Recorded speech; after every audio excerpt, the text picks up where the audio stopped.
Седам вчера во кладилница со перо напола. Значи на димакот му е напола. Не наполи, како што би било логично, затоа што кога ќе добие ливчена спортска, веднаш добивката ја дели на пола. Пола ја уплаќа повторно на ново ливче, а пола ја носи на жена му дома, па така се додека него утне ливчето.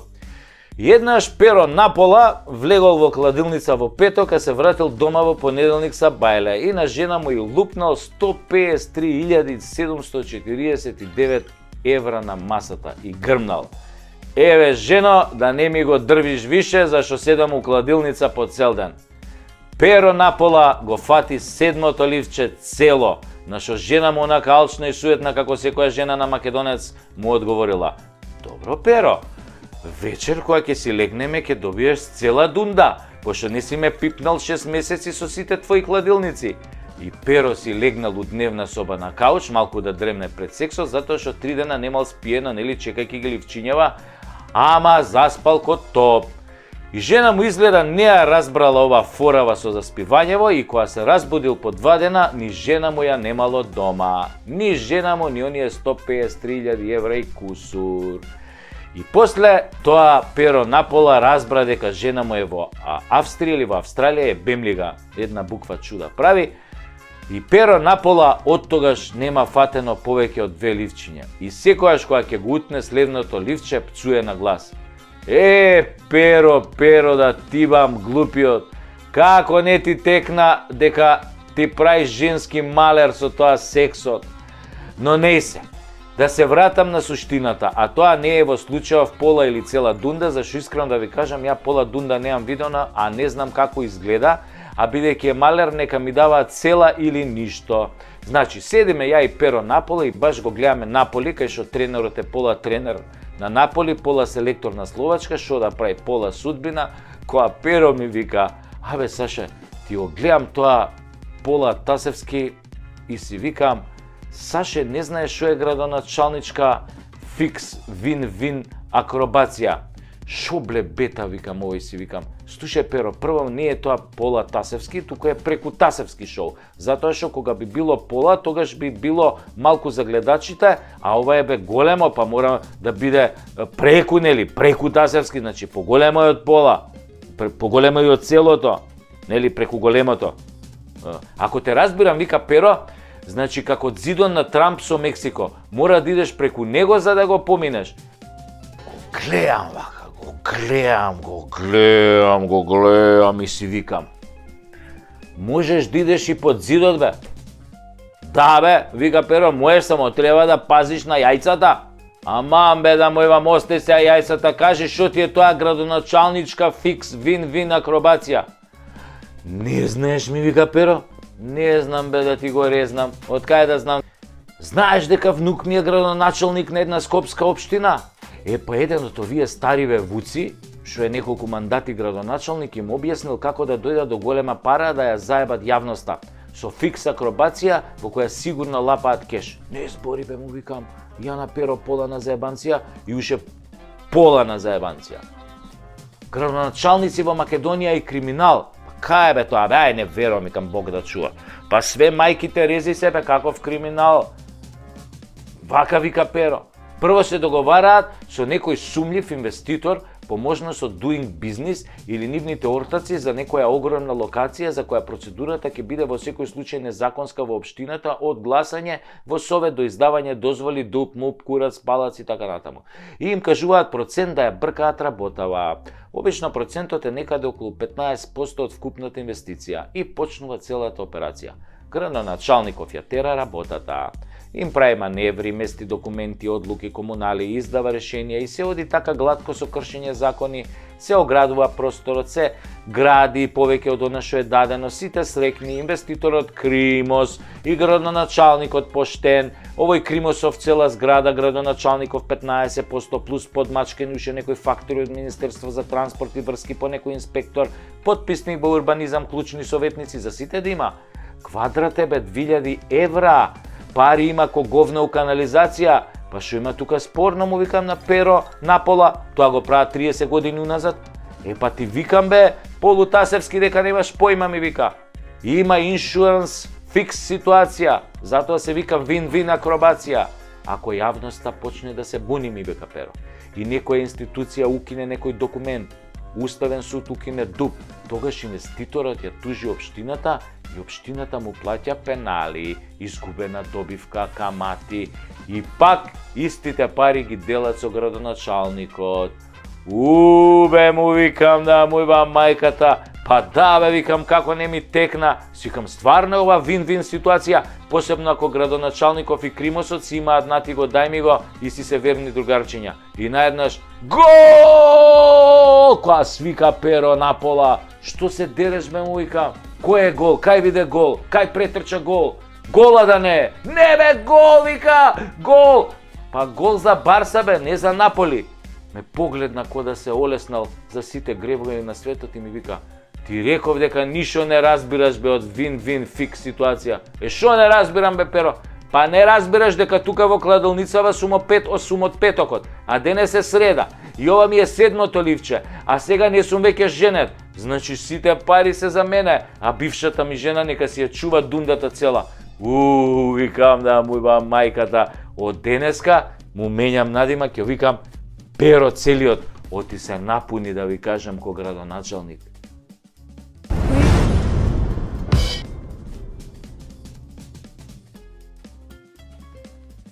Ако македонизмот е штетен и лош, и ако оваа држава треба за се да го слуша калето, тогаш не ни треба ни да имаме држава. Пред некој ден го гледав филмот што го снимаше актерот Шон Пен за време на почетокот на конфликтот Русија-Украина наречен Супер сила.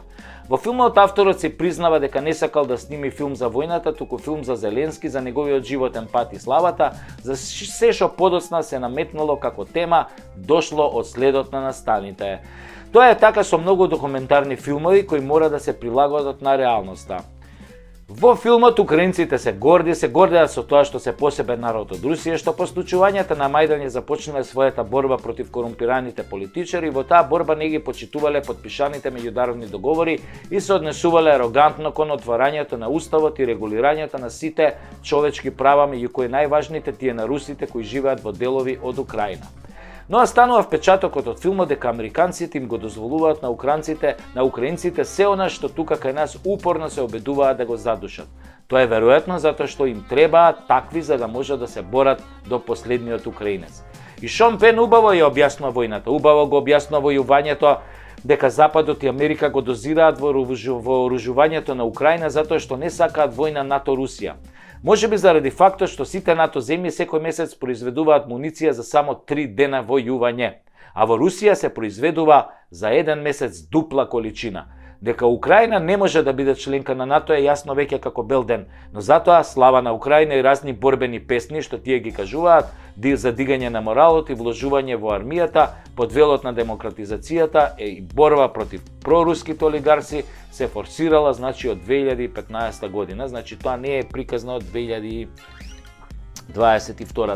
На граѓаните им било јасно дека русите еден ден ќе дојдат. И тие живееле со тој факт и се допуштало се да се направи што е спротивно на демократските стандарди на европските устави и правното владење. Дури и се форсирал Зеленски да му се курчи на Путин и да ги одбива договорите во присуство на Меркел и Макрон.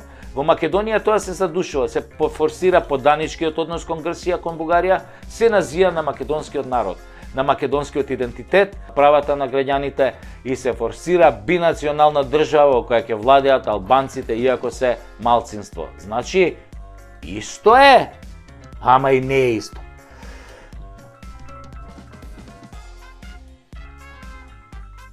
Путин.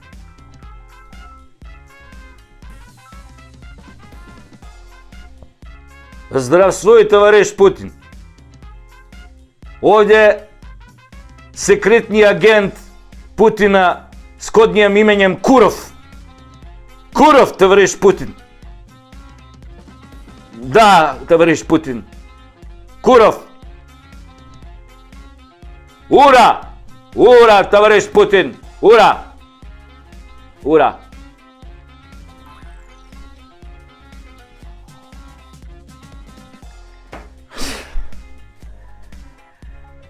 Путин ме бара. Да, мене како што слушнав на тајното име ми е Куров. Како руски разузнавач, нели? Абе ме бара, ќе ме чека после кола, ќе ме носат на аеродром Москва, треба да јаваме овој поларни мечки утре. И така, па без мене не му е кеф да јава мечка. Него кај застанавме? Најважно е дека се форсираат тие кои се партнери на калето и другите земји. И ним им се дава се. Цела моќ да создаваат систем од суди и обвинители, да цицаат пари од буџетот, да купуваат имот. Додека во Украина проруските олигарси се на политички отстрел пред војната, во Македонија албанските националисти и олигарси се форсираат да станат помоćни и побогати. Се тоа низ призмата на неказнивост и политичка поддршка, многу слично како во Украина. Украина е напуштиле досега околу 7-8 милиони луѓе, што е некаде околу 15% од популацијата. Ова се официјални бројки, најверојатно е преку 12 милиони ја имаат напуштено.